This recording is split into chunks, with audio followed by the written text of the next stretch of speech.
रजनी ऑफिसमधून थकून भाजीची पिशवी घेऊन घरी आली तेव्हा तिनं बघितलं की तिची सासू शेजारच्या मोहिते काकूंशी अंगणात बसून गप्पा मारत होती. रजनीवर नजर पडताच तिची सासू तिला हुकूम सोडत म्हणाली, ऐक सुनबाई, आमच्यासाठी गरमागरम पोहे आणि आलं सुंठ घालून चहा बनवून घेऊन ये. कधीपासून खायची इच्छा झाली आहे. आता तू आली आहेस तर पटकन चहा नाश्ता घेऊन ये. रजनी ऑफिसमधल्या कामांमुळे खूप थकलेली होती. तिला स्वतःला असं वाटत होतं की कोणीतरी एक गरम गरम चहाचा कप तिच्यासाठी आणून हातात द्यावा, म्हणजे चहा पिऊन जरा थकवा कमी होईल. तिने तिची पर्स टेबलावर ठेवली आणि सरळ किचनमध्ये घुसली. बेसिनमध्ये नाश्त्याची आणि दुपारच्या जेवणाच्या भांड्यांचा ढीग तसाच पडला होता. तिच्या सासूने एक भांडं पण धुवून ठेवलं नव्हतं. उलट दिवसभर तिची सासू जेवढ्या वेळा पण पाणी पित असायची, प्रत्येक वेळी वेगवेगळा ग्लास घेऊन पाणी प्यायची आणि ते सगळे ग्लास खरकट्या भांड्यात घासायला टाकत असायची. त्यामुळे भांड्यांचा ढीग अजूनच वाढत होता असायचा. किचनमधला पसारा बघून रजनीला काम सुरू करायची हिंमतच होत नव्हती. पण काहीही झालं तरी सगळं काम तिलाच करायचं होतं. तिने हिंमत एकवटली आणि साडीचा पदर कमरेला खोचला. सगळ्यात अगोदर तिने चहा नाश्त्यासाठी लागणारी भांडी घासून घेतली. उरलेली भांडी तशीच ठेवून दिली आणि चहा नाश्ता बनवायला सुरुवात केली. बाहेर सासूला आणि शेजारच्या काकूंना चहा नाश्ता दिल्यावर स्वतः पण चहाचा कप घेऊन सोफ्यावर बसली. तेवढ्यात तिच्या आईचा फोन आला. ती आईशी बोलत चहा प्यायला लागली. थोड्या वेळानंतर अंगणातून तिची सासू घरात आली आणि किचनमधला पसारा, खरकट्या भांड्यांचा ढीग बघून जोरात ओरडायला लागली. ती म्हणाली, अगं सुनबाई, हे काय? अजून पण एवढा भांड्याचा ढीग तसाच पडला आहे. अरे देवा, शिशी, तू किती घाणेरडी आहेस. एवढ्या घाण पसाऱ्यात तू चहा नाश्ता पण बनवलास. तिच्या सासूचा गोंधळ ऐकून रजनी पटकन तिच्या आईला म्हणाली, आई, मी रात्री तुझ्याशी बोलते, आता खूप काम पडलं आहे. एवढं म्हणून तिने फोन कट केला आणि पळत किचनमध्ये आली. सासूचं रौद्ररूप बघून तिला पण खूप राग आला. तरी पण ती हळू आवाजात म्हणाली, सासूबाई, सकाळच्या नाश्त्यापासून दुपारच्या जेवणाची सगळी खरकटी भांडी संध्याकाळपर्यंत तशीच बेसिनमध्ये पडून आहेत. तेव्हा दिवसभर तुम्हाला साफसफाई करायचं लक्षात आलं नाही का?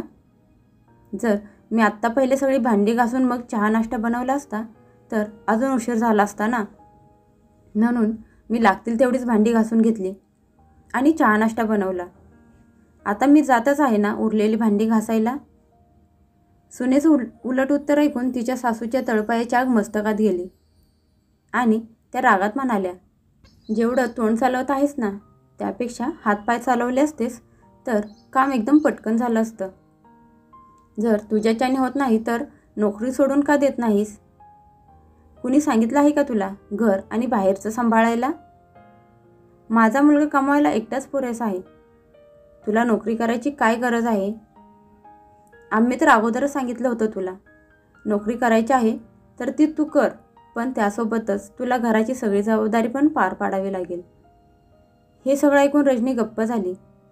तिने लहानपणापासूनच आत्मनिर्भर बनण्याचं स्वप्न बघितलं होतं आणि लग्नानंतर ती तिची नोकरी सोडून तिचं स्वप्न असं तोडू शकत नव्हती. त्यामुळे ती तिच्या स्वप्नांची किंमत घर आणि नोकरी यांच्यामधली कसरत करून चुकवत होती. तिने तिच्या सासूला आणि नवऱ्याला खूप समजावण्याचा प्रयत्न केला होता की घरात तिच्या मदतीसाठी कामवाली बाई लावावी, पण तिच्या सासूने या गोष्टीसाठी स्पष्ट नकार दिला होता. रजनीचा नवरा पण तिची साथ द्यायला तयार नव्हता. मग एकटी रजनी बिचारी करणार तरी काय? जर घरात कोणीतरी थोडीशी जरी मदत केली असती किंवा कामवाली आली असती तर रजनीने सगळं काही व्यवस्थित सांभाळलं असतं.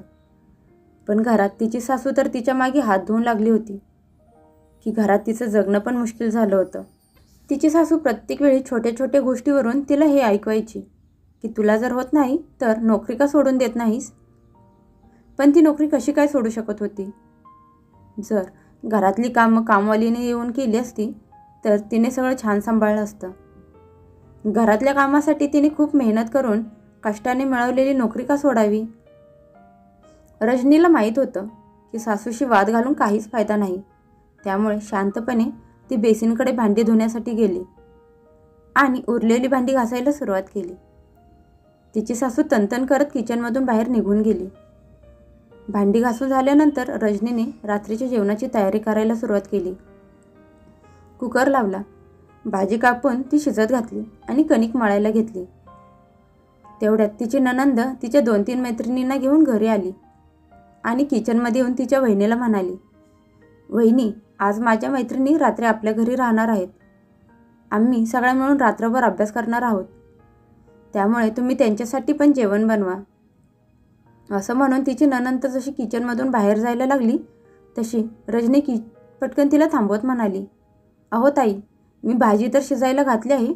त्यामुळे तुम्ही एक काम करा, फ्रीजमधून कोबी काढून तेवढा चिरून द्या. म्हणजे मी अजून एक भाजी बनवते. मी कणिक मळतच आहे. त्यात अजून पीठ घेऊन कणिक मळते." तिची नणंद तोंड वाकडं करत म्हणाली, "अगं वहिनी, तुला एवढं पण काम होत नाही का? मला तर अभ्यास करायचा आहे. मी हे सगळं काम करणार नाही. तुला दुसरं कामच काय आहे? थोडंसं जेवण तर बनवायचं आहे. आणि तसंही दिवसभर तू ऑफिसमध्ये आरामातच बसलेली असतेस ना." असं म्हणत पाय आपटत ती किचनमधून बाहेर निघून गेली. रजनीच्या डोळ्यातून पाणी यायला लागलं. ती विचार करायला लागली की दिवसभर मी ऑफिसमध्ये आराम करते, मग काम कोण करतं? रजनीच्या नवऱ्याला संदीपला घरातल्या कामाशी काहीही देणं घेणं नव्हतं. तिची सासू आणि नणंद पण तशाच होत्या. घरातल्या कुठल्याही कामाला हात लावत नसायच्या. रजनी सगळं काही सांभाळून घ्यायचा प्रयत्न करत असायची आणि सांभाळून पण घेतलं असतं. पण रोजरोजच्या टोमण्यांनी तिचं मनोबल तुटत चाललं होतं. एवढं सगळं करून शरीराला थकवा तर येणारच ना. तिची सासू आणि नणंद तिच्या प्रत्येक कामात चुका काढत असायच्या. तिला छोट्या छोट्या गोष्टीवरून टोमणे मारत असायच्या. आता तिला हे सगळं असह्य होत चाललं होतं. अजून रजनी किचनमध्ये कामच करत होती आणि डोळ्यातून पाणी पण वाहत चाललं होतं. तिचं डोकं खूप जोरात दुखायला लागलं होतं. तिच्या मनात असं येत होतं की आत्ताच्या आत्ता सगळं सोडून बिछाण्यावर जाऊन झोपावं. पण तिचे हात मशीनसारखे चालत होते.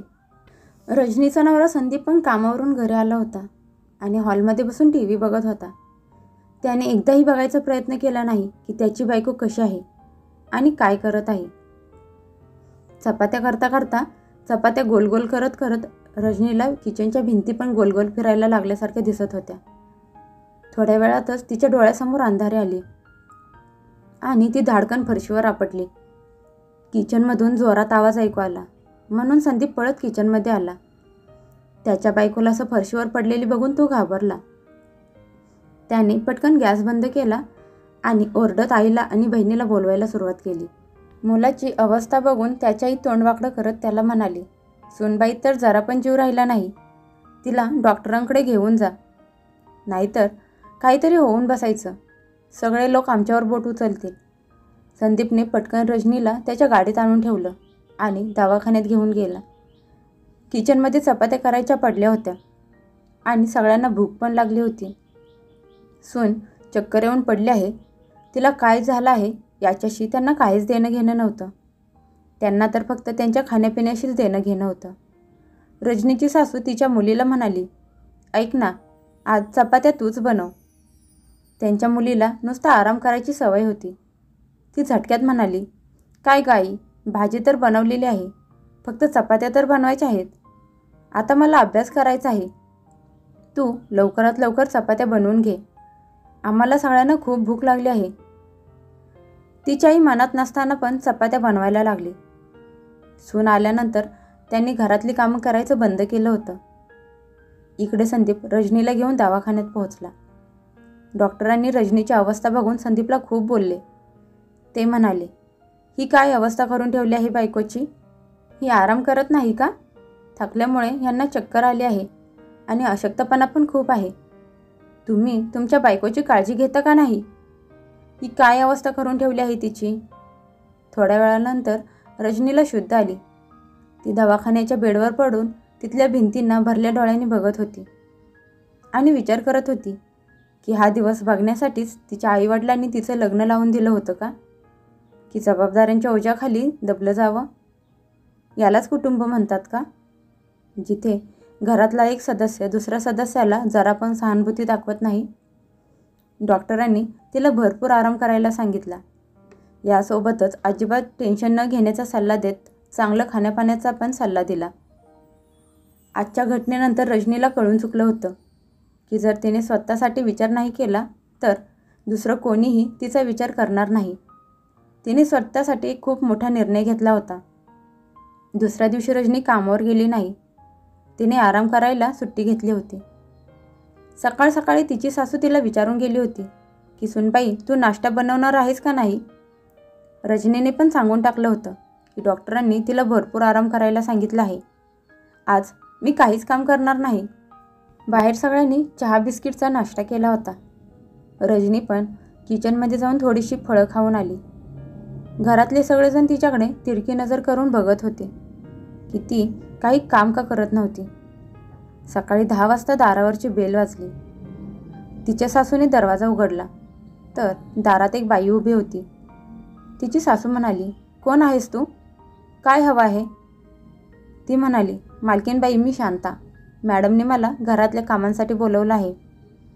तिची सासू झटक्यात म्हणाली, कुठली मॅडम? तेवढ्यात रजनी खोलीतून बाहेर आली आणि म्हणाली, सासूबाई, मी बोलवलं आहे तिला.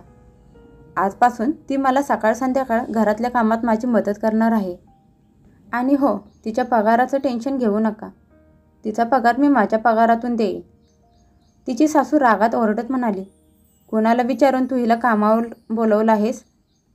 रजनी आरामात म्हणाली, सासूबाई, मी थोड्या वेळानंतर तुमच्याशी येऊन बोलते. असं म्हणत ती शांताला घेऊन किचनमध्ये गेली. तिची सासू दातवड खायला लागली. रजनीने शांताला सगळी कामं समजावून सांगितली.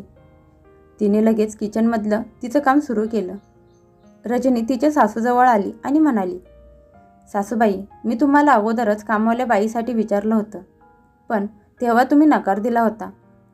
आता नोकरी तर मी कुठल्याही परिस्थितीत सोडणार नाही, कारण जे काम कामवाली करू शकते ते करण्यासाठी मी माझ्या मेहनतीने कमवलेली नोकरी का सोडू? आणि दुसरी गोष्ट, मला काही 10 हात तर नाहीत ना की मी कुणाच्याही मदतीशिवाय घरातलं आणि ऑफिसचं काम सांभाळून घेऊ शकते. माझ्याकडून जेवढं होत आहे तेवढं तर मी करतच आहे. मला होईल तेवढंच काम करू शकते. त्यामुळे मी कामवाल्या बाईला बोलावून घेतलं आहे. तिच्या सासूने तर खूप विरोध केला, पण रजनी तिच्या निर्णयावर अडून बसली. संध्याकाळी संदीप घरी आल्यावर त्याच्या आईने त्याचे कान भरायला सुरुवात केली. संदीप पण रजनीला रागात म्हणाला, आई जर नको म्हणत होती तर तू कामवाल्या बाईला का बोलवलंस? रजनीने जरा कडक शब्दात उत्तर दिलं, काम करायच्या वेळी तर सगळं घर माझं आहे. घरातली सगळी कामं पण माझीच आहे. तर या घरातली कामं कशी करायची याचा निर्णय पण मलाच घेऊ द्या. मी तुमच्या सगळ्यांकडून घरातल्या कामात मदतीची अपेक्षा तर करत नाही ना. आणि कामवाल्या बाईवरून घरात एवढा तमाशा करायची काहीच गरज नाही. घरात कामाला बाई ठेवणं गुन्हा आहे का? आणि हो, जर तुम्हाला माझं बोलणं पटत नसेल तर मला पण या घरात राहायचं नाही, जिथे सुनेला फक्त काम करण्याची मशीन समजलं जातं. रजनीची सहन करण्याची सीमा आता संपली होती आणि आज ती स्वतःसाठी उभं राहायला शिकली होती. संदीप तिचं बोलणं ऐकून स्तब्ध झाला. त्याला असं कधीच वाटत नव्हतं की रजनीने त्याला सोडून जावं. त्याचा आवाज नरमला. काही दिवस बाकी सगळ्यांची तोंडं फुगलेली होती, पण रजनीला खूप आराम मिळायला लागला होता. हळूहळू रजनीने घरातल्या लोकांच्या टोमण्यांकडे दुर्लक्ष करायला शिकली होती. स्वतःसाठी थोडं जगायला शिकली होती. जर ती व्यक्ती स्वतः चुकीची नाही तर तिला तिच्या होणाऱ्या अत्याचारांच्या त्रासाच्या विरुद्ध आवाज उचलायलाच पाहिजे. आज रजनीने स्वतःसाठी, तिच्या तब्येतीसाठी एक खूप मोठा निर्णय घेतला होता, जो तिला फार अगोदर घ्यायला हवा होता. तुम्हाला काय वाटतं? रजनीने जो निर्णय घेतला होता तो बरोबर होता का चुकीचा? कमेंट करून नक्की सांगा.